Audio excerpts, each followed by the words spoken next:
Bismillahirrahmanirrahim.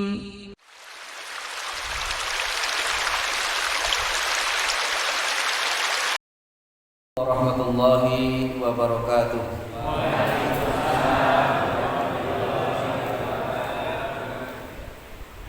Alhamdulillah hamdan katsiran thayyiban mubarakan fihi mubarakan alaihi kama yuhibbu rabbuna wa yarda. Asyhadu an la ilaha illallah wahdahu la syarika lah wa asyhadu anna Muhammadan abduhu wa rasuluhu sallallahu alaihi wasallam.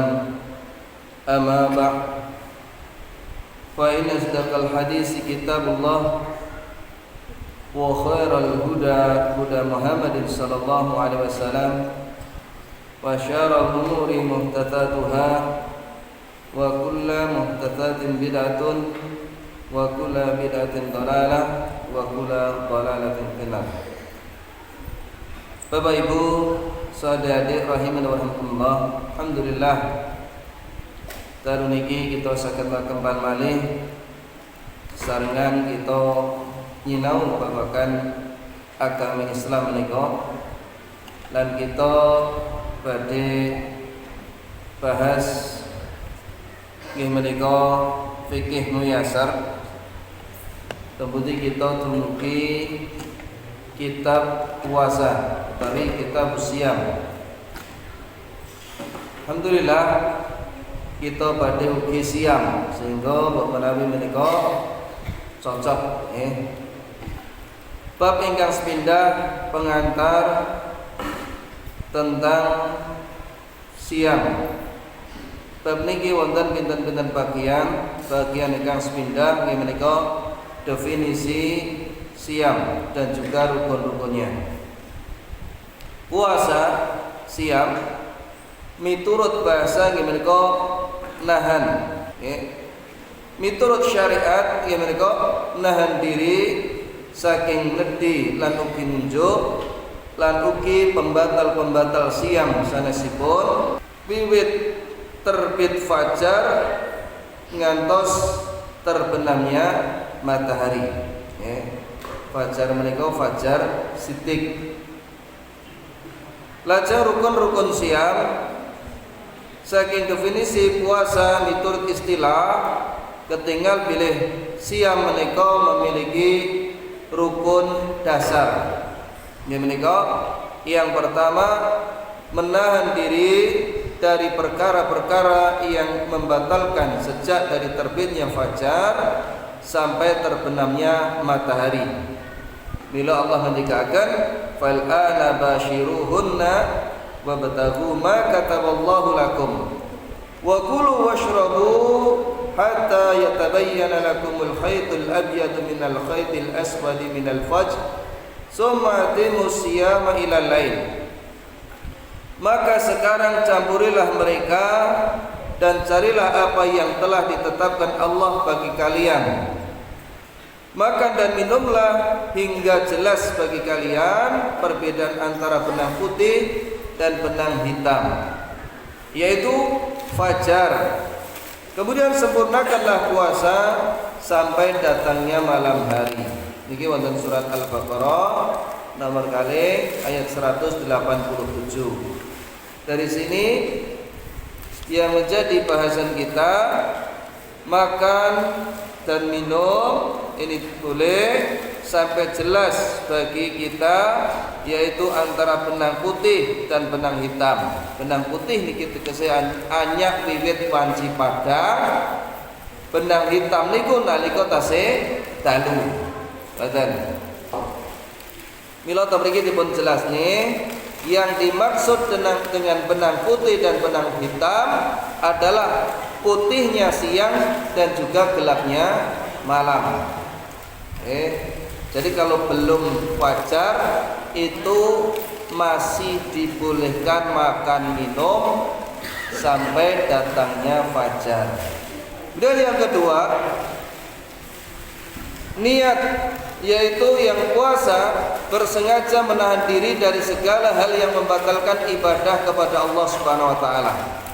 Dengan niat ini akan terpisah antara perbuatan yang tujuannya adalah ibadah dengan perbuatan yang bukan ibadah.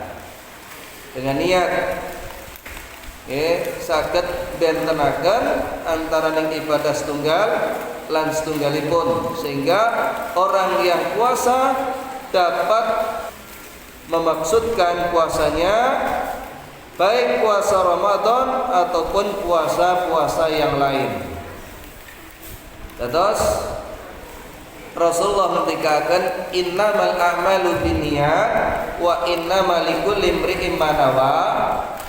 Amal itu tergantung pada niatnya dan orang itu akan mendapatkan apa yang diniatkan. Di antara faedah hadis ini, yang pertama dengan niat tembuti Pak panggenanipun dalam hati. Oke, leres seperti itu, mahlul niat fi qalbi. Panggenan niat niku wonten mana? Kemudian dengan niat itu membedakan antara ibadah dengan adat. Maksudnya ibadah itu puasanya betul-betul diniatkan untuk beribadah kepada Allah. Kalau adat mungkin bisa jadi dia sedang menjalani aktivitas yang dengan itu dia menahan makan. Kowe ra mangan ngopo yuk? Aku arep diet, umpamane. Ya dia nahan makan tapi tidak mendapatkan pahala kalau tidak diniatkan puasa. Pak benjing badhe operasi kapurih panjenengan siam, puasa dia, tapi dia tidak mendapatkan pahala apabila tidak meniatkan. Inilah yang membedakan. Niat itu membedakan antara ibadah dengan adat. Itu yang pertama. Yang kedua, niat itu pula yang akan membedakan antara ibadah satu dengan ibadah yang lain. Seperti napa?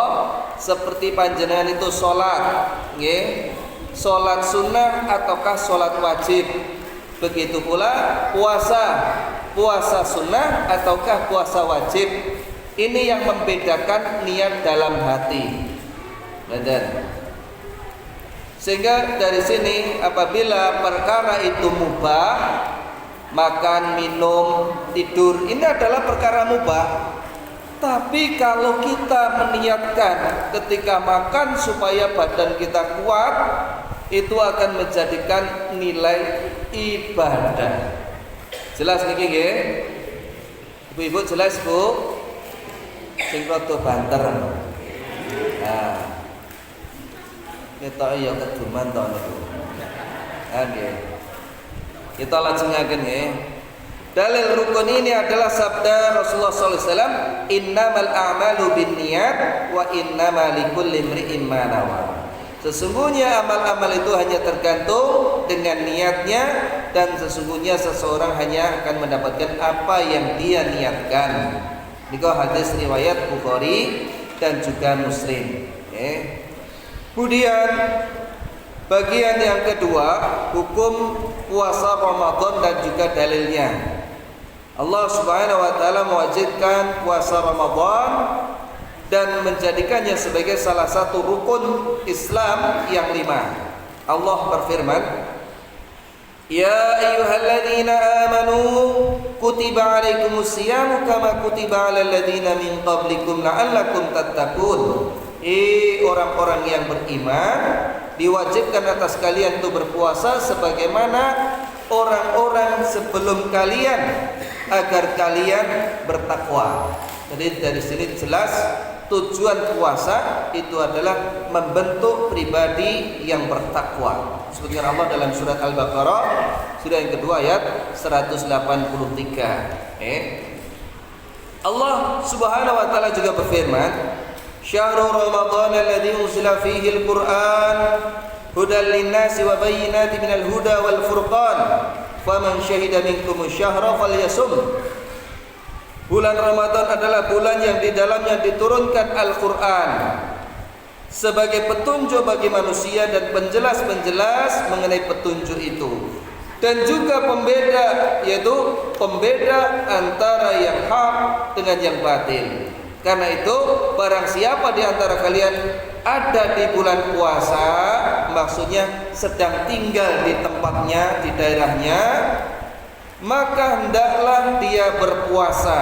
Ini surat Al-Baqarah surah yang kedua ayat 185, sekaligus yang menghapus hukum sebelumnya di dalam surat Al-Baqarah 184, di mana dahulu awal disiam puasa, jika dia kuat dia boleh puasa, jika tidak kuat dia boleh tidak puasa. Tetapi hukum ini telah dimansuh dengan firman Allah yang 185 ini. Kalaupun tidak dimansuh, sebagaimana dikatakan Ibnu Abbas, itu sebagai untuk orang hamil, untuk orang menyusui, atau untuk orang tua. Sebagaimana nanti di belakang insyaallah ada penjelasan.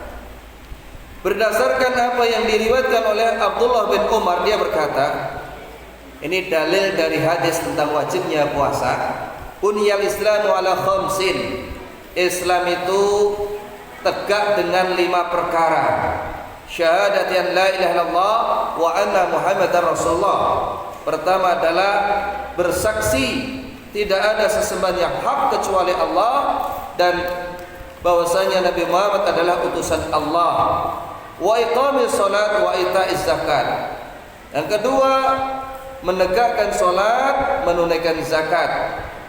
Kemudian wa shaumi Ramadan wa hajjil baitillah man istata'a ilaihi sabilan. Kemudian berpuasa bulan Ramadan dan berhaji di Baitullah apabila dia mampu mengadakan perjalanan ke sana. Perjalanan ke sana itu maksudnya mampu untuk menempuh perjalanan jauh, mampu untuk pembiayaan dan lain sebagainya. Ini mampu. Hadis riwayat Bukhari dan juga Muslim. Sebagai dalil puasa itu wajib. Adapun dalil yang lain, Arabian ja'ila Rasulullah sallallahu alaihi wasallam. Ada seorang Badui datang kepada Rasulullah. Kemudian dia bertanya, ya Rasulullah, akhbirni madza faradallahu alayya min siyam. Ya Rasulullah, beritahukanlah kepadaku apa yang diwajibkan Allah berupa siam. Qala Rasulullah sallallahu alaihi wasallam, syahrul Ramadan. Rasulullah menjawab, yaitu pada bulan Ramadan. Qala alayya ghairuhu. Kemudian dia bertanya, apakah ada kewajiban atasku yang lain? Rasulullah SAW menjawab, la illa anta taw'a syai'an. Apabila kamu mau melakukan yang sunnah, tidak ada kecuali yang lain itu adalah sunnah jika engkau mau. Ini menunjukkan tentang puasa Ramadan itu adalah wajib. Di mana hadis ini diriwayatkan oleh Bukhari dan juga Muslim. Dengan demikian kewajiban puasa Ramadan menjadi tetap berdasarkan Al-Quran dan juga Sunnah dan juga ijma' kaum muslimin. Di mana kaum muslimin telah sepakat menyatakan kafir atas orang yang mengingkarinya. Tegasipun kafir pripun? Kalau ada orang yang berkata, "Gak enek wong sing wajib poso, ora sado poso." Maka orang seperti ini senajan to jentat-jentit salat, senajan to dia zakat, senajan to dia puasa, senajan to dia itu haji, maka semua yang dilakukan itu tidak sah karena dia keluar dari Islam. Kemudian macam-macam puasa. Puasa ini terbagi dua, bapak-bapak, ibu-ibu. Puasa yang wajib dan juga puasa yang sunnah. Puasa wajib dibagi menjadi tiga. Pertama puasa Ramadan, ini wajib. Nomor kali puasa kafarat. Umpamane tiyang kalau mau sumpah terus dibatalke sumpahe, ya wajib puasa 3 hari. Ini ada pilihan, tapi terakhir apabila tidak mampu dia puasa.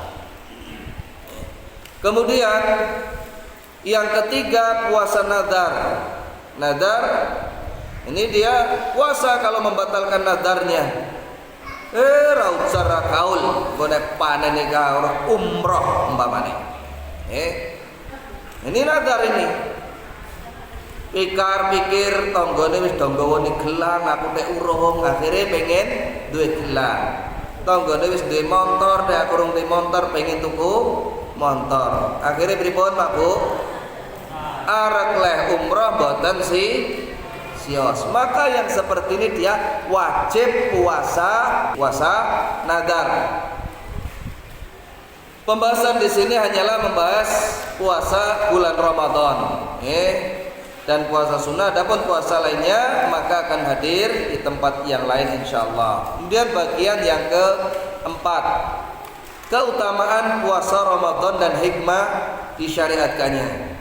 Keutamaannya di mana Rasulullah sallallahu alaihi wasallam bersabda, "Man qama lailatal qadri imanan wa ihtisaban, ghufira lahu ma taqaddama min dhanbi. Wa man shoma ramadhana imanan wa ihtisaban, ghufira lahu ma taqaddama min dhanbi." Sapa dheweke mun nindane qiyamul lail ana bulan Ramadan didasari iman dan berharap pahala kepada Allah, maka diampuni dosa-dosa yang telah lalu. Barang siapa berpuasa bulan Ramadan karena dasar iman dan berharap pahala kepada Allah, maka diampuni dosa-dosanya yang telah lalu. Jadi nek dipun katos kene iki luar biasa. Di mana siangnya dia berpuasa, kemudian juga malamnya itu masih qiyamul lail atau salat tarawih. Dari sini Allah betul-betul mencurahkan ampunan kepada hambanya bila itu didasari dengan iman. Ngoten. Kowe nek poso le, aku jane gak seneng poso, lah mara tuwa iki poso kabeh umpamane. Orang yang seperti ini angsal ganjaran mboten? Mboten angsal, karena dia ikut puasa tidak lain perkewo karo moro tuane, itu tidak dapat pahala. Kemudian dari Abu Hurairah radhiyallahu anhu bahwa Nabi sallallahu alaihi wasallam bersabda, "As-salawatul khamsu wal jum'atu ila al-jum'ati wa ramadhanu ila ramadhana mukaffiratun lima bainahunna idza tunibatil kaba'ir." Salat yang 5 waktu, Jumat satu ke Jumat yang lainnya, dan Ramadan satu ke Ramadan berikutnya adalah pelebur dosa, di antaranya selama dosa-dosa besar dijauhi. Ini yang menjadikan kita harus mempelajari dosa-dosa besar itu apa saja. Inilah beberapa hadis sahih yang berkenaan dengan keutamaan puasa bulan Ramadan, dan masih banyak sekali Pak keutamaan bulan Ramadan tersebut. Kemudian hikmah disyariatkan bulan Ramadan. Allah Subhanahu wa taala mensyariatkan puasa Ramadan karena hikmah yang bermacam-macam dan faedah yang banyak sekali. Demikian namung dipun sematakan seperanganipun. Yang pertama itu mensucikan jiwa. Kemudian membersihkan dan membasuhnya dari sifat-sifat buruk. Ini orang-orang yang berpuasa. Kenapa? Dia tidak berdusta, dia tidak berkata yang tidak pantas, dia menghiasi dirinya dengan akhlak yang baik, menjauhi akhlak-akhlak yang tercela. Karena puasa mempersempit jalan setan pada tubuh manusia. Dari kebiasaan yang dia lakukan itu, wiwit piyambakipun kalau siang sepindahan ngantos 30 hari, seandainya sampai 30 hari, maka ini akan membentuk satu karakter yang menjadi seorang betul-betul jujur, berakhlak yang mulia. Ini kalau betul-betul melakukan dan betul-betul menjalani konsekuensi puasa tersebut. Jadi membentuk karakter yang luar biasa, memiliki akhlak yang baik, akhlakul karimah. Kemudian yang kedua, di dalam puasa terkandung sikap juhud kepada dunia dan godaan-godaannya. Ya. Kenapa? Karena nafsu ini tertekan. Jadi godaan-godaan tentang dunia ini melemah serta mendorong untuk cinta kepada akhirat dan juga kenikmatannya. Ini kalau orang betul-betul meresapi puasa tersebut. Contohnya, jane iki gajine gede, bayare akeh. Ningo piyambakipun kala wau umpama nek dinyanyi kuwi ora kuat mergo nguras tenaga, nguras pikiran, ndadekke awak lemah. Sehingga apa? Sudahlah dia ikhlas. Kalau ada yang ringan dia lakukan yang ringan. Ngalah ora gaji gede dhisik ora apa-apa. Inilah dia tidak mementingkan dunia tapi mengalah untuk memburu akhirat. Seperti itu, Dan yang ketiga, puasa menggugah sifat empati kepada fakir miskin. Merasakan penderitaan mereka. Karena orang yang berpuasa merasakan penderitaan rasa lapar dan haus. Ngoten. Dados kadangkala sing wong kirang nggih Pak nggih. Niku kadang-kadang anake nangis drenginging, pengen trimo tuku someh, ora kelakon. Nangisi buke. Gandeng buke ya ora nyekel duit-duit blas sak bil-bilo, akhire melu nangis. Niku nek panci mboten enten panci kados ngoten Bapak-bapak. Lah, ketika kita menyaksikan orang-orang yang tidak punya, maka akan tumbuh rasa kemanusiaan kita. Yang lain itu jangankan kok tuku anggur sing 50 swidak 70.000 ibaratnya. Tuku singkong sing 5.000 mboten kuat. Jadi ini sebagai pendidikan kemanusiaan yang luar biasa. Nge kabar kuwi ora kaya kasunyatane. Kabar kono kurang nggih. Ala yo mung trima kabar. Tapi ketika perute dhewe, wetenge dhewe niki kemruyuk, ngempet luwe, mlebu metu barang panganan akeh ning ra entuk mangan, maka dia merasakan kok ngene rasane wong luwe. Kok ngene rasane wong ngelak. Seperti itulah orang-orang miskin. Bagian yang kelima, syarat wajib puasa Ramadan. Niki sinten mawon sing memenuhi syarat berikut. Yang pertama adalah Islam. Niki jelas, sehingga puasa tidak wajib dan tidak sah dilakukan oleh orang kafir. Kalaupun orang kafir itu mau ikut puasa, dia nggak dapat pahala. Walladzina kafaru a'malahum kasarabim biqi'atin yasabuhud dum'anu ma'an hatta idza ja'ahum lam yajidhu syai'an. Sesungguhnya amal-amal orang-orang kafir itu seperti fata morgana yang disangka air oleh orang-orang yang haus. Tapi ketika didatangi tidak ada apa-apanya. Seperti itu disebutkan di dalam surat An-Nur surah yang ke-24 ayat 39. Jadi orang kafir walaupun dia sholat, walaupun dia puasa, walaupun dia haji, dia tidak mendapatkan pahala. Loh kok iso itu piye? Contoh apane iki? Enek wong sing piyambakipun kala wau nyapu wae bendina wonten ngarep griyane jenengan ibu-ibu umpamane. Nyapu sregep nggih berbulan-bulan. Nggih. Loh, kok aku rambut bayar to yu? Mesti jenengan kaget. Loh, lah sing ngakon kowe nyapu nang kono ki sapa? Lah nek kowe njaluk bayar mestine pisanan kuwi ya kok kondo. Paham apa mboten? Iki pokoke sing nyantol iki sing ora ngantuk pokoke. Dadi nek Islam itu sebagai pertama kali kunci masuk amal-amal itu biar diterima. Niku Islam. Sehingga apa? Ketika dia sudah Islam, amal apapun ketika ikhlas memenuhi syarat, dia akan diterima oleh Allah Subhanahu wa taala. Makanya ini penting. Kayak ini wonge mlebu metu sekolah, ya melu kuliah.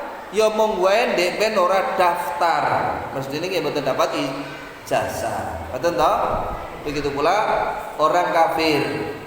Ngamale padha karo orang Islam, ya mong ora gelem mlebu Islam, ya dia tidak mendapatkan apa-apa. Kemudian yang kedua, balik. Sehingga puasa tidak wajib atas orang yang belum balik. Rufi'al qalamu an thalathatin, catatan pena amal itu diangkat dari 3 orang, di antaranya anisobi hatta yablughu, dari anak kecil sampai dia balik, itu baru mendapatkan kewajiban. Akan tetapi seandainya anak kecil tersebut dia ikut puasa, maka puasanya ini sah. Puasanya diterima dan orang tuanya juga mendapatkan pahala.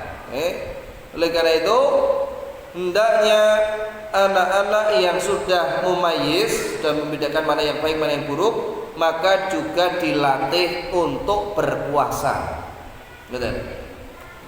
Kemudian yang ketiga itu berakal. Sehingga puasa tidak wajib orang gila. Betul, wajib puasa, termasuk rufi'al qalamu an thalathatin, catatan amal itu diangkat dari 3 orang, di antaranya anil majnuni hatta yafiqah, saking tiang boten waras nganti dheweke waras. Betul. Kemudian yang keempat yaitu orang yang sehat. Maka barang siapa sakit tidak wajib berpuasa bila dia tidak mampu berpuasa. Tapi seandainya dia puasa itu sah, tidak apa-apa, itu sah. Kecuali kalau memang ada pemberitahuan dari ahlinya atau dokter menawi jenengan siap niku saged tambah parah, maka yang lebih utama untuk tidak puasa. Seperti itu. Allah Subhanahu wa taala berfirman, "Wa man kana maridun aw ala safarin fa iddatun min ayyamin ukhra." Dan barang siapa sakit atau dalam perjalanan lalu dia berbuka, maka wajiblah baginya berpuasa sebanyak hari yang ditinggalkannya itu pada hari-hari yang lain ketika dia sudah dalam keadaan sehat. Ini disebutkan dalam surat Al-Baqarah surah yang kedua ayat 185. Lalu bila penyakitnya sudah sembuh, maka wajib mengqadha puasa sejumlah hari yang ditinggalkan kalau. Yang kelima, iqamah, dia bermukim, sehingga puasa tidak wajib atas orang yang safar. Wa man kana maridun aw ala safarin fa iddatu min ayyamin ukhra, dan barang siapa sakit atau dalam perjalanan lalu dia berbuka, maka kewajiban baginya berpuasa sebanyak hari yang ditinggalkan pada hari yang lain. Ini juga disebutkan dalam surat Al-Baqarah surat yang kedua ayat 185. Kemudian yang keenam, suci dari haid dan juga nifas. Ini ibu-ibu itu harus suci dari haid dan juga nifas. Tanda-tanda ketika orang kedatangan tamu dan setelah pulang, maka itu ada tanda-tandanya. Ibu itu harus hafal, itu harus dihafalkan. Apa tanda-tandanya? Itu dulu pernah kita sampaikan. Rasulullah menyebutkan, "Alaysa idza hadat lam tusalli wa lam tasum, fadzalika min nuqsani diniha." Sebagai dalilnya, bukankah bila seorang wanita mengalami haid, tidak sholat dan tidak berpuasa, itulah diantara kekurangan agamanya, yaitu seorang wanita. Mula ketika dalam keadaan haid niku kok uring-uringan mawon, bapak-bapak sing sabar. Ini sampai ke-6 ini syaratnya. Ya, berikutnya adalah bagian ke-6 penetapan masuk bulan Ramadan. Insyaallah pada kita bahas pertemuan yang akan datang. Minta waktu sebentar ya untuk kita buka sesi tanya jawab, kalau memang ada. Saya persilahkan, monggo.